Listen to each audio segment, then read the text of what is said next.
Everyone welcome to the YouTube science. আজি আমি discuss কৰিব ওলাইছোঁ ৰেখা আৰু কোণ, যিটো আমি ক্লাছ 9-ৰ ৰেখা আৰু কোণ চেপ্টাৰটো আমি ইম্পৰ্টেণ্ট কোণবিলাকৰ কথা পঢ়ি আছিলোঁ।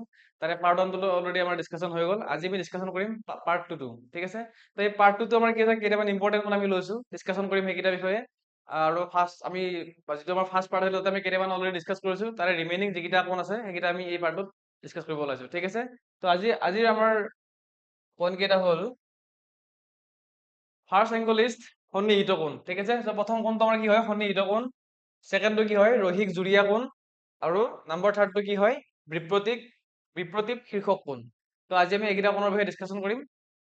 অ'কে, চ' ফাৰ্ষ্ট আমি ডিছকাশ্যন কৰিম সন্নিহিত কোণ। অ'কে, নাম্বাৰ 1, সন্নিহিত কোণ। অ'কে, সন্নিহিত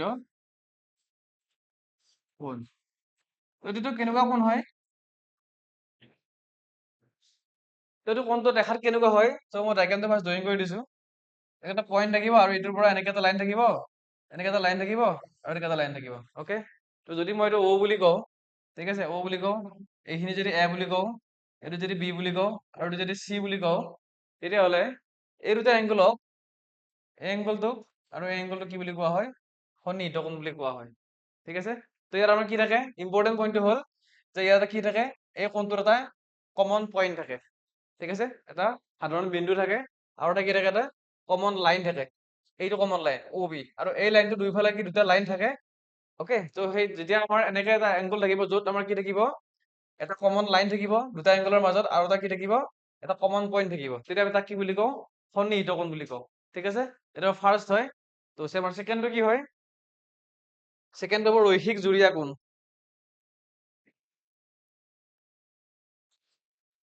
ৰৈখিক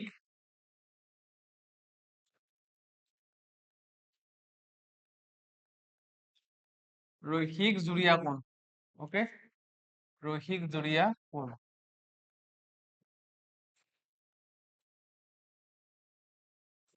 তো এইটো আমাৰ কি হয়, এই এংগলটো কেনেকুৱা হয়, তো কোনক ইংলিছত এংগল বুলি কোৱা হয়, ঠিক আছে।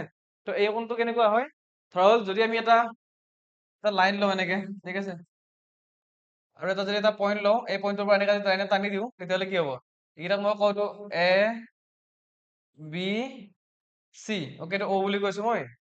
তেতিয়াহ'লে কি হ'ব, এই এংগলটো আৰু এই এংগলটো একেলগে কি বুলি কয়, ৰৈখিক জুৰীয়া কোণ বুলি কোৱা হয়। আৰু ইয়াৰ ইম্পৰ্টেণ্ট পইণ্টটো কি হয়, এই কোণটোৰ এটা কমন পইণ্ট থাকে, আৰু এটা কমন লাইন থাকে, আৰু সেই কমন লাইনটোৰ বথ চাইডে দুয়োফালে যি দুটা লাইন থাকিব, হা, এই লাইনটোৰ কথা কৈছে, অ' এ আৰু অ' চি, যি দুটা লাইন থাকিব, সেই লাইন কেইটা কি হয়, অপজিট হয়, এইটোৰ অপজিটত থাকে, ঠিক আছে। যদি অপজিট নাথাকে, এইটো কি নহয়, সৰল বা ৰৈখিক জুৰীয়া কোণ নহয়, ঠিক আছে। যদি এই লাইন কেইটা আমাৰ কি থাকে, বিপৰীতত নাথাকে, সেইটো কি হৈ যাব, সন্নিহিত কোণত পৰি যাব, ঠিক আছে।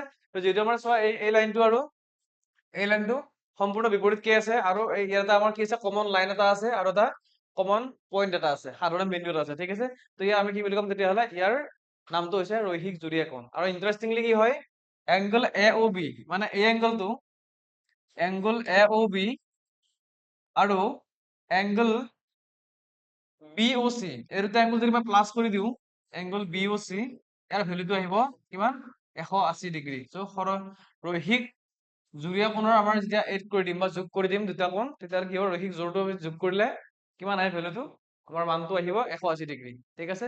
তো এইটো হৈছে ইম্পৰ্টেণ্ট ফৰ ৰৈখিক জুৰীয়া কোণ, ঠিক আছে। দেন নেক্সট আহিব বিপ্ৰতীপ কোণ, নাম্বাৰ 3, বিপ্ৰতীপ কোণ। ওকে, তো এইটো কেনেকুৱা হয়, এইটো ইম্পৰ্টেণ্ট হয়, আমাৰ যেতিয়া জিঅ'মেট্ৰি অংক কৰিব লাগে, তেতিয়া আমাৰ এই বস্তুটো বহুত ইম্পৰ্টেণ্ট হয়। তো স্পেচিয়েলি লাইনছ এণ্ড এংগল চেপ্টাৰটোৰ পৰা যেতিয়া আমি কুৱেশ্যন কৰিব যাম, তেতিয়া এই বিপৰীত কোণৰ যদি আমি ভালকে বুজি নাপাওঁ, তেতিয়া বহুতখিনি কুৱেশ্যন আমি চল্ভ কৰিব নোৱাৰিম ভালকে, ঠিক আছে। তো আজি ভালকে বুজি লোৱা বস্তুটো কেনেকুৱা হয়, ধৰক ইয়াত আমি দুটা লাইন ল'ম, ঠিক আছে, এটা লাইন মই এনেকে লৈছো, ঠিক আছে, এইটোক মই কৈছো এ আৰু বি, হা, আৰু এটা লাইন মই এনেকে লৈছো, এইটোক মই কৈছো চি আৰু ডি, ঠিক আছে। তো এই দুটা লাইনে ক'ত ইণ্টাৰচেক্ট কৰিছে, ক'ত লগ হৈছে, ইয়াত দিছে, ঠিক আছে। কাটাৰ লগে লগে কি হ'ল, আমাৰ ইয়াত চাৰিটা এংগল ফৰ্ম হৈ গ'ল ঠিক আছে তো এটা ট্ৰাইংগল এইটো ট্ৰাইংগল এইটো ট্ৰাইংগল আৰু এইটো ট্ৰাইংগল ঠিক আছে তো ইয়াৰ ডাইগ্ৰামটোৰ পৰা গমেই পাইছা যে যেতিয়া এনেকে দুটা লাইনে কাটিব এটা এটা কমন পইণ্টত তেতিয়া কি হ'ব তাৰ যিবিলাক বিপৰীত কোণ থাকিব ধৰা হ'ল এইটোৰ বিপৰীত কোণটো হয় এইটোৰ বিপৰীত এইটো হয় এইটোৰ বিপৰীত এইটো হয় তো যেতিয়া বিপৰীত কোণবিলাক কি হ'ব মানে বিপৰীত কোণ মানে কি হয় যেতিয়া দুটা লাইনে কাটিব তাৰে অপোজিট আংগুলবিলাক বা বিপৰীত আংগুলবিলাক কি হৈ থাকিব এইটোৰ লগত এইটো ইকুৱেল হৈ থাকিব আৰু এইটোৰ লগত এইটো ইকুৱেল হৈ থাকিব ঠিক আছে তো এইটোকে কি বুলি কয় বিপৰীত কোণ বুলি কোৱা হয় ঠিক আছে তো আল্টিমেট দুটা লাইন যেতিয়া ইণ্টাৰচেক্ট কৰিব বা কটাকটি কৰিব তাৰ যিবিলাক অপোজিট এংগুল ফৰ্ম হ'ব সেই পেয়াৰ বিলাক বা সেই জোৰবিলাক কি হ'ব সমান হৈ যাব ঠিক আছে আজি ক্লাছটো আমাৰ এইখিনি আছিলে যদি আপোনালোকে ভিডিঅ'টো চাই ভাল পালে তেতিয়াহ'লে ভিডিঅ'টো লাইক কৰিব শ্বেয়াৰ কৰিব আৰু চেনেলটো ছাবস্ক্ৰাইব কৰিব থেংক ইউ ফৰ ৱাচিং